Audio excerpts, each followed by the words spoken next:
देखो, last time पर कोई जादू नहीं करा जा सकता कि मैंने आपके ऊपर जादू कर दिया और आपने मैथ्स में 25 सवाल आएंगे और आपने उड़ा दी। आसान सवाल आया लेकिन हल्की सी उसमें अगर कैलकुलेशन आ गई तो आप कैलकुलेशन में जो टाइम बर्बाद करोगे वो आपके एग्जाम में प्रेशर बना देगा। भले ही मैं आपको 10 ट्रिक सिखा दूं, कुछ भी दिखा दूं, कोई भी टीचर कुछ भी सिखा दे, मैटर करता है एग्जाम में कि आपने खुद से क्या चीज प्रैक्टिस कर रखी है जितनी ज्यादा। हेलो, जय हिंद, नमस्ते, कैसे हैं आप लोग? उम्मीद है मस्त हो गए और बहुत बेहतरीन तरीके से अपनी तैयारी में व्यस्त हो गए।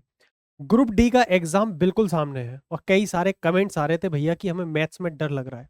देखो, लास्ट टाइम पर कोई जादू नहीं करा जा सकता कि मैंने आपके ऊपर जादू कर दिया और आपने मैथ्स में 25 सवाल आएंगे और आपने उड़ा दिए। ऐसा नहीं होता है। आपने पहले से तैयारी कर रखी होगी, लेकिन लास्ट टाइम पे कुछ चीजें अगर आप समझदारी से कर लेते हो, स्मार्टनेस के साथ कर लेते हो, तो काफी चांसेस होते हैं कि आप अपने स्कोर को मेंटेन कर पाओगे अच्छा एग्जाम के अंदर। तो उन्हीं सब चीजों पे मैं कुछ बताने आया हूँ। दूसरी चीज, मैं किसी भी सब्जेक्ट के बारे में बात नहीं करूंगा, मैं बात करूंगा सिर्फ मैथमेटिक्स के ऊपर। ठीक है? आरआरबी ग्रुप डी के अंदर मैथ्स में आपके सामने 25 सवाल आने वाले हैं। और गजब की बात यह है कि भले ही ग्रुप डी का एग्जाम है, लेकिन इसमें एडवांस मैथ के चैप्टर भी आते हैं, इवन ट्रिग्नोमेट्री वगैरह के भी सवाल आते हैं। लेकिन अच्छी बात यह है कि ट्रिग्नोमेट्री वगैरह के इतने बेसिक सवाल आते हैं, सिर्फ रेशो पर बेस्ड, सिर्फ ट्रिग्नोमेट्री के एंगल पर बेस्ड सवाल आते हैं, बहुत हल्के सवाल आते हैं। आप उन्हें वैसे भी कर सकते हो। एडवांस मैथ आती जरूर है लेकिन बहुत आसान आती है। अगर मैं ओवरऑल इन 25 क्वेश्चन की बात करूं तो आपको डरने की जरूरत है नहीं। जो आपने पढ़ रखा है, बहुत मुश्किल सवाल कभी नहीं पूछे जाते ग्रुप डी में, आसानी से आते हैं। लेकिन मैं खुद से भी आपको एक दो चीजें रिकमेंड करूंगा, वो आप जरूर कर लेना। दूसरी चीज मैं कहूंगा कि अभी जितने भी 4-5 दिन तुम्हारे सामने हैं, एक चीज की गलती मत करना। आप वहां जब जाओगे तो आपके साथ प्रॉब्लम क्या हो सकती है मैं बताता हूँ। आसान सवाल आया लेकिन हल्की सी उसमें अगर कैलकुलेशन आ गई तो आप कैलकुलेशन में जो टाइम बर्बाद करोगे वो आपके एग्जाम में प्रेशर बना देगा। इसीलिए मैं कई बार कहता हूं कि कुछ चीजें आपको याद होनी चाहिए, जैसे स्क्वायर हो गए, क्यूब्स हो गए, ठीक है, वर्ग हो गए, घन हो गए। और आप आपको टेबल, मैंने हमेशा बोला है कि 30 तक टेबल आपको आने चाहिए। नहीं आते, जबरदस्ती याद नहीं करना लास्ट टाइम पे कि ना जबरदस्ती याद करने लग जाओ। बट ये कुछ चीजें हैं जो अपने आप सामने लगा लो और उनको याद रखो। स्क्वायर्स और क्यूब्स ये आपको बहुत हेल्प करेंगे। कोई क्वेश्चन फंस गया और वहां आपको स्क्वायर याद होगा तो आप 1 सेकंड का खेल है, निकालने बैठ जाओगे तो प्रॉब्लम क्रिएट हो जाएगी।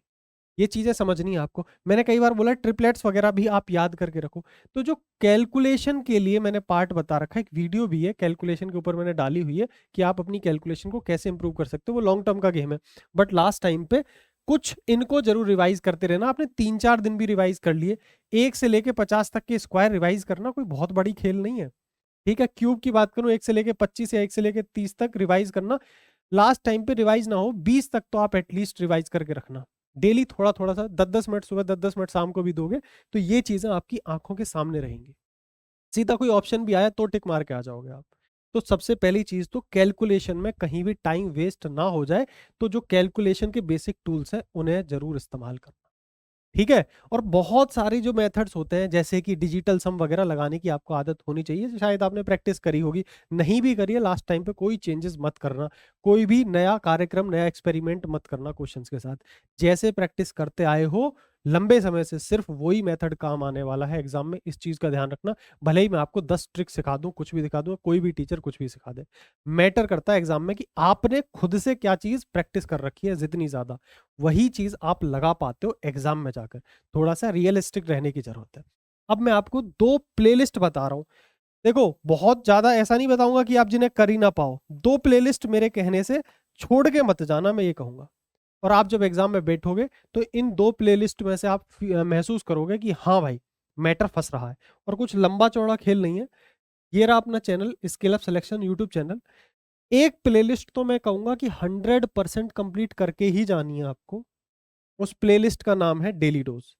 देखो, डेली डोज में 26 वीडियो पड़ी हैं और ये वीडियो मुश्किल से 15 मिनट के आसपास की एक वीडियो है। समझ रहे हो आप? इतनी छोटी छोटी वीडियो है, लेकिन पूरा एक कॉन्सेप्ट एक वीडियो में क्लियर हो जाएगा, जिससे आपको सीधा सवाल फंसेगा। तो ये बिल्कुल भी छोड़ना नहीं है। डेली डोज नाम से जो प्लेलिस्ट बनी हुई है, इस पूरी प्लेलिस्ट को कंप्लीट करके जरूर जाना, इतना आप मेक श्योर करके रखना। ठीक है भाई? ये आपके लिए बहुत हेल्प करेगी। और आप अगर लंबे समय से जुड़े हुए हो तो आप अच्छे समय, अच्छी चीज ये समझते हो कि अगर मैं कोई टॉपिक लेकर के आ गया हूं, मैंने किसी भी टॉपिक पर कोई वीडियो बना दी है, क्योंकि मैं वीडियो बहुत कम बनाता हूं, वीडियो अगर मैंने किसी पढ़ाने वाले टॉपिक पर अगर बना दी है, तो डेफिनेटली एक एक चीज दिल में उतरेगी, आप अच्छे से जानते हो। इस चीज में कोई कॉम्प्रोमाइज नहीं होता। कितना भी वीक स्टूडेंट हो, कितना स्मार्ट हो, उसके लिए एक एक चीज समझ में आएगी। तो इसमें जितने भी 26 वीडियो हैं, तो आप ऐसे समझ लो कि 26 टॉपिक आपके दिल में उतरे हुए रखे हैं, अगर आप इस प्लेलिस्ट को कंप्लीट कर लेते हो। इसके साथ में एक प्लेलिस्ट और बता रहा हूं, अगर टाइम रहता है तो आपको कोई चैप्टर अटक रहा है जिसकी आपको प्रैक्टिस भी करनी है, ये धुरंधर सीरीज है, ठीक है। इसके अंदर टोटल 28 लाइव क्लासेस में ले चुका हूं। अगर कोई टॉपिक ऐसा है जो आप जिसमें आपको प्रॉब्लम आ रही है, जा करके पूरा टॉपिक कर लो, इसमें मैंने काफी क्वेश्चन प्रैक्टिस करा रखे हैं। तो ये प्लेलिस्ट भी आपके लिए बहुत फायदेमंद है।